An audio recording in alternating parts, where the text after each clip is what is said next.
الشاعر يوسف بن فليح الرشيدي. ولد عود على العزمة مشاه من نسل شطنان الرجال المسماه أهل المراجل، والسيوف المحناه زبن الدخيل مطوعت كل من عال عندي. فتار ربعي سلايل عبس والراس طايل بني رشيد، مطوعت كل عايل يوم القبايل بين صايل وجايل وسامة الكفة. لو ان الزمن طال وكم دولة سجل بها اسم الرشيدي الكل منهم، فالشدايد عضيدي ربعي هالطارات سقم العنيد يفخر بربعي.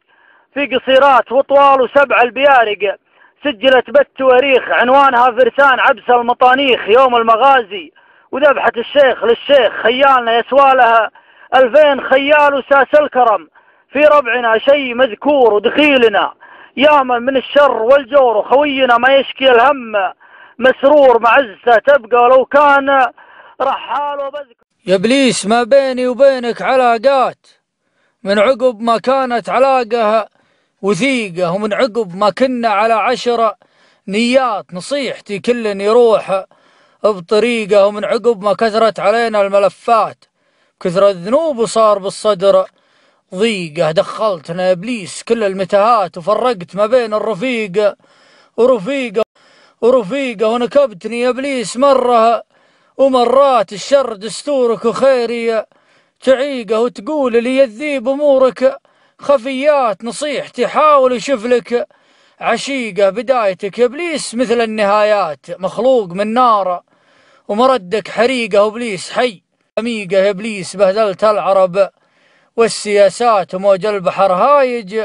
وحنا غريقه صرنا ما بين معارضها واحتجاجات وكل على ما قيل شجع فريقه. ومن بعد ما كثرت علينا المحطات وشفنا البلاوية في البلاد الشقيقة، حسني مبارك بين حسرها ولوعات ومحاكم بالثانية والدقيقة، وعبد الله الصالح وجت لها سلامات وشعبه وقالوا يا عرب ما نطيقه. معمر الليبي بكل القنوات تسمع على النشرها زفيره شهيقه، وبشار مجرم حرب تصوير واثبات شعبه يضام ولا جهل بالحقيقه. والتونسي نادم على كل ما فات اقلع وجانا واسكنوها الحديقه.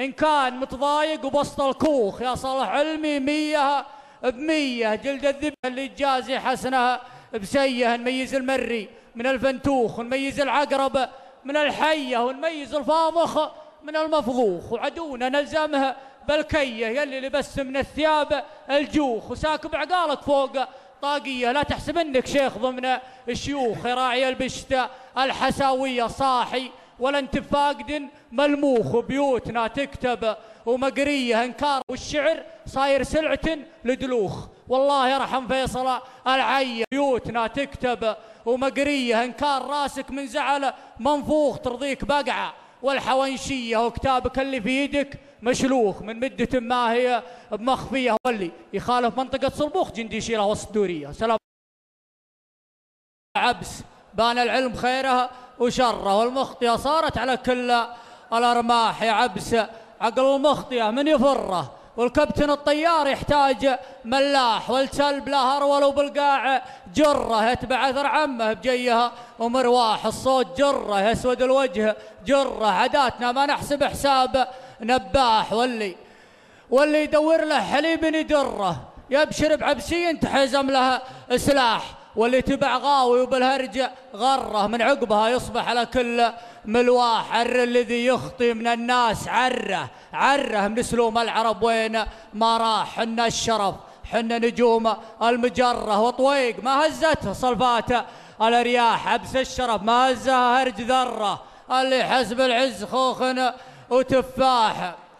عبس الشرف ما هزها هرج ذره، اللي تحسب العز خوخنا وتفاح. واللي قدح في سلمنا ما نسره، واللي هرج العار يصله ذباح. عديتها مرة متى على الله هم قلبي ينزاح. خليك على جوك وكل يسليك، أعلنت أنا هجرك وبعدك وفرقك. ويلا عسى ما تشوفي خيرك بدنياك، الله يجبر بالعزا قلبي مغليك، قلبك سحابة صيفي ما تروي خطاك، الله يحيي الجرح والله يجازيك، عاين العشرة نبيعك ونشريك، وتصيري درس للي مثلك وشرواك، حديتني للصد والقلب يهواك، من عقب ما قلبي يهلي ويدعيك، تبي تنوح وتفقد اللي تمناك، والمشكلة يا زيني ما هو تغليك، المشكلة خنت العهد والله عماك، وانا عزيز النفس لا تبا خطاويك، روح ولاني الغاضي مدور رضاك، وانا عزيز النفس لا تبا خطاويك،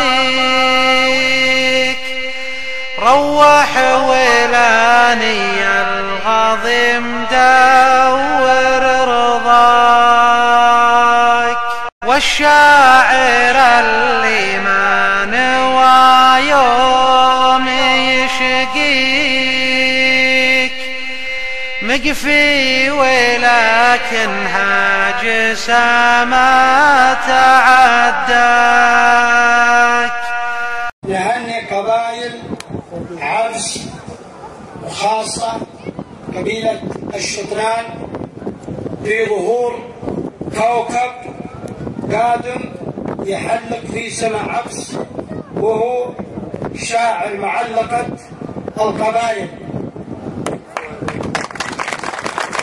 الأستاذ الشاعر الكبير يوسف ليح. يشهد الله اني ما قلت الكلام هذا على اساس انه من ابناء قبيلتي، لكن انا جاني اتصالات من قبائل، حتى ان في واحد سالني عن عمر هذا الشخص، قلت عمره من تقريبا 26، قال والله يا اخي الرجل هذا اوفى كل قبيله حقها، وتكلم في شيء اكبر من عمره، ولكن ما هي غريبه انه يقطع المسافه، لانه رجل صاحب شهادات عليا. ولا تنسون الشاعر انه شاعر استلم الشعر هذا وراثه وليس هوايه. ابوه الشاعر الكبير، او ثاني قصيده قبل 31 سنه، ثاني قصيده لعبد الله العشرم بيني وبينه، وبالتحديد في